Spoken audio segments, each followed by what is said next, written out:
Hello दोस्तों, राधे राधे। दोस्तों, आज हम बात करेंगे विजया एकादशी की। तो विजया एकादशी जो है वो पौराणिक कथा को लेकर आए हैं हम। एक बार धर्मराज युधिष्ठिर बोले, जनार्दन, फाल्गुन मास के कृष्ण पक्ष की एकादशी का क्या नाम है और उसकी विधि क्या है? कृपा करके आप मुझे बताइए। तब श्री भगवान बोले, राजन, फागुन मास के कृष्ण पक्ष की एकादशी के नाम विजया एकादशी है और नाम के अनुसार यह बहुत ही कल्याणकारी और विजय दिलाने वाली एकादशी है। इस एकादशी की महत्ता को देखते हुए संसार के सभी जो एकादशी जो है, श्री राम भगवान ने एकादशी का पूजन किया था। विजय और मोक्ष के लिए सांसारी लोग एकादशी का व्रत करने लगे। ये सभी व्रतों में उत्तम है। इस विजयादशमी के महत्व के पाठन से समस्त पाप नाश को प्राप्त हो जाते हैं। और देवर्षि नारद ने जगत पिता ब्रह्मा जी से कहा, ब्रह्मा जी, आप मुझे फागुन मास के कृष्ण पक्ष की एकादशी का विधान कहिए। तो ब्रह्मा जी कहते हैं, नारद, विजया एकादशी का व्रत पुराने और नए पापों का नाश करने वाला है। इस विजयादशमी की विधि को आज तक मैंने किसी से नहीं कहा। यह समस्त मनुष्यों को विजय प्रदान करती है।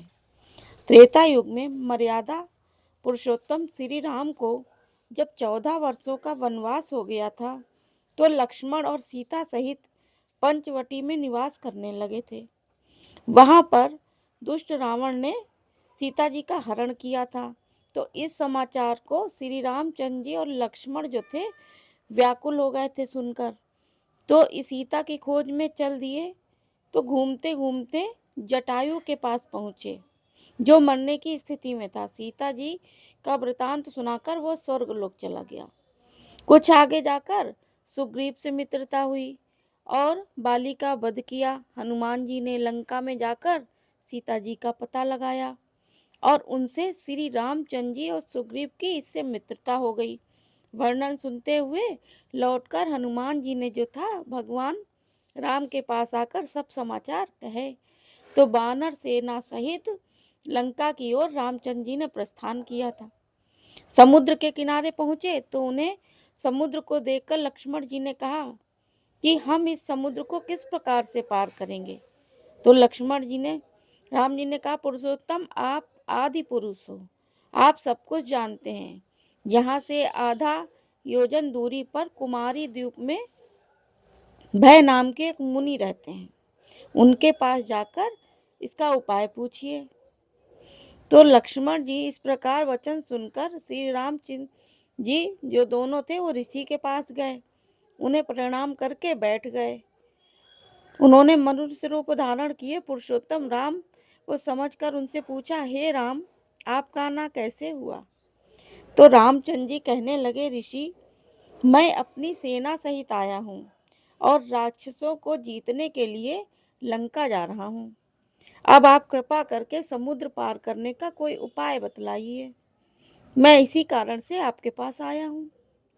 अब भय ऋषि बोले कि राम, फागुन मास के कृष्ण पक्ष की एकादशी का उत्तम व्रत करने से ही निश्चय ही आपकी विजय होगी। साथ में आप समुद्र को जो आप अवश्य पार कर लेंगे।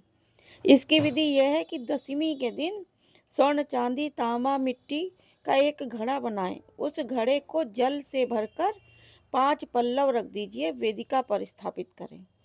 उस घड़े के नीचे सतनजा और ऊपर से श्री नारायण भगवान की स्वर्ण मूर्ति स्थापित करें।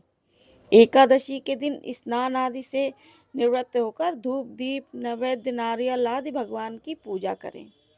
उसके बाद घड़े के सामने बैठकर दिन व्यतीत करें।